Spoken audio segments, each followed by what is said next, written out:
В името на Аллах, Всемилостивия, Милосърдния.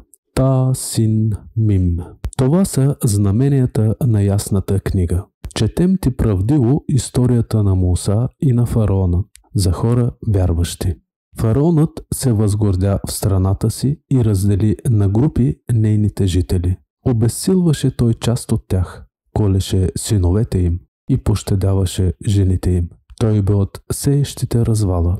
А ние пожелахме да облагодетелстваме онези, които бяха обезсилени в страната, и да ги сторим водители и да сторим тях наследниците, и да ги утвърдим в страната и да покажем от тях на фараона и на Хаман и на войските им онова, от което са се пазили. И внушихме на майката на Муса да го кърмиш, а когато се оплашиш за него, пусни го в морето и не се плаши и не скърби, ние ще ти го върнем и ще му отредим да бъде от пратениците. И семейството на фараона го прибра, а той щеше да стане техен враг и тяхна скръб. Фараонът и Хаман и техните войски бяха грешници. И жената на фараона му каза: радост за окото, на мен и на теб.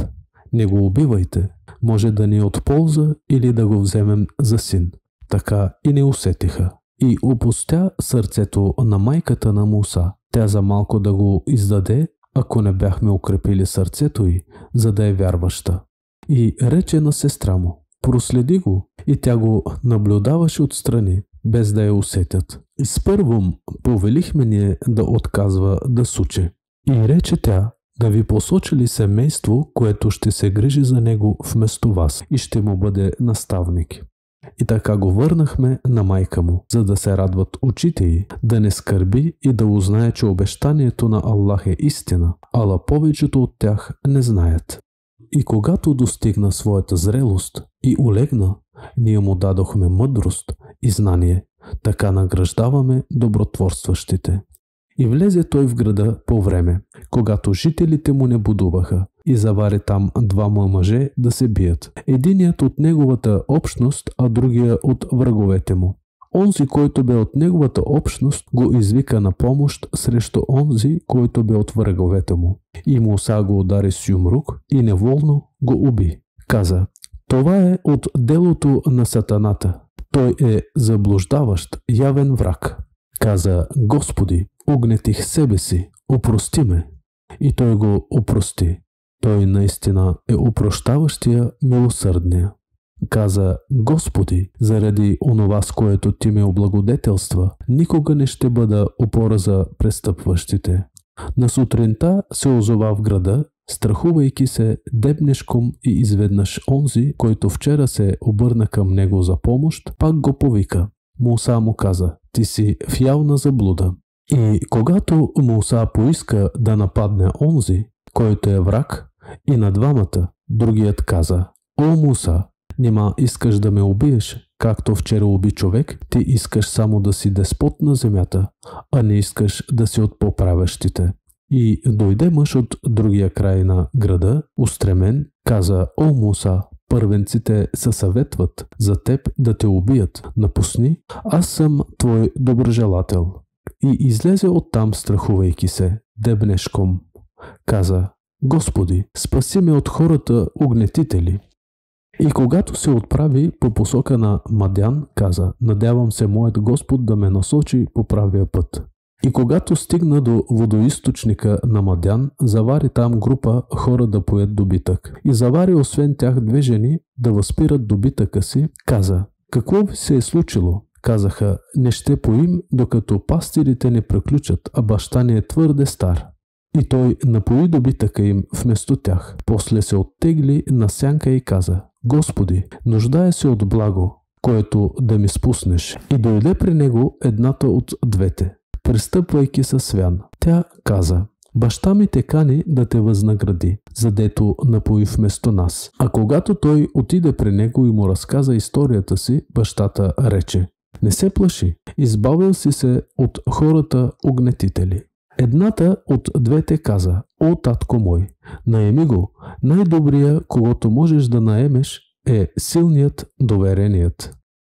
Каза: искам да те оженя за една от двете си дъщери, ако ми работиш 8 години, а ако ги закръглиш до 10, то си е от теб. Но не искам да те затруднявам. И ако Аллах пожелае, ще разбереш, че съм от праведните. Каза Муса: това е между мен и теб. Който и от двата срока да изпълня, няма да е бреме за мен. Аллах на думите ни е блюстител. И когато Муса изпълни срока и тръгна с семейството си, забеляза огън от към планината.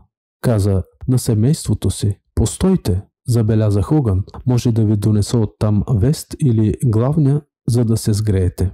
И когато стигна там от към десния склон на долината, благословената местност от към дървото, откъдето излизаше огън, бе призован: О Муса, аз съм Аллах, Господа на световете. Хвърли тоягата си и когато я видя да се вие като змия, той се обърна и побягна, без да поглежда назад. О Муса, приближи се и не се плаши, ти си в безопасност. Пъхни ръката си в пазвата, ще я извадиш сияйно бяла, без да е засегнала болест, и прибери ръката си към себе си, за да не те е страх. Това са две доказателства от твой Господ на фараона и неговите първенци. Те са нечестивци. Каза: Господи, убих техен човек и ме е страх да не ме убият. А моят брат Харун е с по-красноречив език от мен. Изпрати го с мен за опора, да ме подкрепя. Страхувам се да не ме вземат за лъжец. Каза той: ще те подкрепим с брат ти и ще ви отредим власт и не ще ви засегнат. С нашите знамения, вие и онези, които ви последват, ще победите. И когато Муса отиде при тях с нашите ясни знамения, казаха: това е само невероятна магия. И не сме чували такова нещо от древните ни предци. А Муса каза: моят Господ най-добре знае кой е дошъл с неговото напътствие и на кого принадлежи краят. Угнетителите не ще сполучат.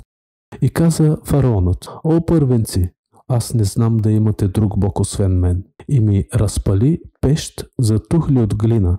О Хаман, и ми построй кула, дано зърна Бога на Муса, ала аз го мисля за лъжец. И той и войските му без право се възгордяха на земята и смятаха, че не ще бъдат при нас върнати. Изграбчихме него и войските му и ги издавихме в морето. Виж какъв бе краят на угнетителите. И ги сторихме водители, призоваващи към огъня. И в деня на възкресението не ще им се помогне. И ги сподирихме на този свят с проклятие, а в деня на възкресението ще са от презрените. И дадохме на Муса писанието, след като погубихме първите поколения, за прозрение на хората и за напътствие и милост, за да се поучат. Ти не бе откъм западната страна на планината, когато дадохме на Муса повелята и не бе свидетел. Ала ние създадохме поколения и измина дълго време от тогава. И не бе ти от обитателите на Мадян да им четеш нашите знамения, ала ние изпращаме вестите. И не бе ти от към планината, когато призовахме Муса, ала е милост от твоя Господ да предупредиш хора, при които досега не е идвал предупредител, за да се поучат. А ако ли не, щом ги сполетеше беда за онова, което преди са сторили, щяха да рекат: Господи, защо не ни изпрати пратеник, да последваме Твоите знамения и да станем вярващи? И щом им се яви правдата от нас, казаха: защо не бе дадено същото, което бе дадено и на Муса, а нима не отрекоха онова, което по-рано бе дадено на Муса? Казаха: две магии, които си помагат, и казаха: ние в нито една не вярваме. Кажи: донесете от Аллах книга, по-напътваща от двете, да я последвам, ако говорите истината. А ако не ти откликнат, знай, че следват само страстите си. А кой е по-заблуден от онзи, който следва своята страст без напътствие от Аллах? Аллах не напътва хората угнетители. Доведохме до тях словото, за да се поучат. Онези, на които дадохме писанието преди това, вярват в него. И когато им бъде четен, казват: вярваме в него. Той е правдата от нашия Господ, ние бяхме отдадени на Аллах и преди това. Тези ще бъдат възнаградени 2 пъти, защото са търпеливи и отвръщат на злината с добрина, и от онова, което сме им дали за препитание, раздават. И когато чуят празнословие, те се отдръпват от него и казват: нашите дела са си за нас, а вашите за вас. Мир вам, ние не желаем да общуваме с невежите. Не ти напътваш когото обичаш, а Аллах напътва когото пожелае. Той най-добре знае напътените. И казаха отричащите: ако последваме с теб, напътствието ще ни бъде отнета страната. Нима не ги укрепихме на сигурно, свещено място, към което биват събрани всякакви плодове за препитание от нас, ала повечето от тях не знаят. И колко селища погубихме от онези, които се възгордяваха заради своето благоденствие. Ето, жилищата им, необитаеми след тях, освен за кратко, ние ги наследихме. Твоят Господ не ще погуби селищата, докато не проводи в главното от тях пратеник да им чете нашите знамения, и погубваме селищата само когато обитателите им станат угнетители. И каквото да ви се даде, то е наслада за долния живот и негова украса, ала онова, което е при Аллах, е най-доброто и вечното. Нима не проумявате? И дали онзи, комуто дадохме хубаво обещание и той непременно ще го получи, е като онзи, комуто позволихме да се понаслади с насладата на долния живот, а после в деня на възкресението ще е сред доведените за наказание. В този ден той ще ги призове и ще каже: къде са онези, за които твърдяхте, че са мои съдружници? Онези, срещу които се сбъдне словото, ще кажат: Господи наш, това са онези, които заблудихме. Заблудихме ги, както и самите ние се заблудихме. Невинни сме пред теб. Те не са служили на нас. И ще им бъде казано: призовете своите съдружници. И ще ги призоват, и не ще им откликнат, и ще видят мъчението. О, да бяхме напътени! В този ден той ще ги призове и ще каже: какво отвърнахте на пратениците? Ще помръкнат всички техни доводи в този ден и дори не ще се питат един друг. А който се покае и повярва и върши праведни дела, той ще бъде от сполучилите. Твоят Господ сътворява каквото пожелае и той избира. Не е техен изборът. Всечистия Аллах превисоко е над онова, с което го съдружават. Твоят Господ знае какво потулват сърцата им и какво разкриват. Той е Аллах. Няма друг Бог освен Него. Славата принадлежи Нему и в долния живот, и в отвъдния. Негово е отсъждането и при Него ще бъдете върнати. Кажи, как мислите, ако Аллах стори нощта да е дълговечна за вас до деня на възкресението? Кой Бог освен Аллах ще ви донесе светлина? Нима не чувате? Кажи, как мислите, ако Аллах стори деня да е дълговечен за вас до деня на възкресението? Кой Бог освен Аллах ще ви донесе нощ, за да си почивате в нея? Нима не виждате? От милост към вас той стори нощта, за да си почивате в нея, и деня, за да търсите от него щедрост и дано да сте признателни. В деня той ще ги призове и ще каже: къде са онези, за които твърдяхте, че са мои съдружници? И ще извадим от всяка общност по един свидетел и ще кажем: дайте своя довод, и ще узнаят, че правдата принадлежи на Аллах, и ще изчезне от тях онова, което са съчинявали. Карун бе от народа на Муса и ги потискаше, но ние му дадохме от съкровищата толкова, че група силни мъже едва носеха ключовете му. Неговият народ му каза: не ликувай, Аллах не обича ликуващите. И чрез онова, което Аллах ти е дал, се стреми към отвъдния дом и не забравяй своя дял от долния живот и върши добро, както Аллах ти е сторил добро, и не се стреми към развала по земята. Аллах не обича сеещите развала. Каза: всичко това ми бе дадено само заради моето знание. А не знаеше ли той, че Аллах погуби от поколенията преди него и по-силни, и по-богати, и не ще бъдат разпитвани престъпниците за греховете им? И се показваше той пред своя народ с разкоша си. Онези, които желаяха долния живот, говореха: о, да имахме и ние същото, което е дадено на Карун. Той има щастлива участ. А дарените съзнанието казваха: горкови, най-доброто е наградата на Аллах за онзи, който вярва и върши праведни дела, но ще я получат само търпеливите. И сторихме земята да погълне него и дома му, и нито имаше кой да го защити от Аллах, нито можеше сам да се защити.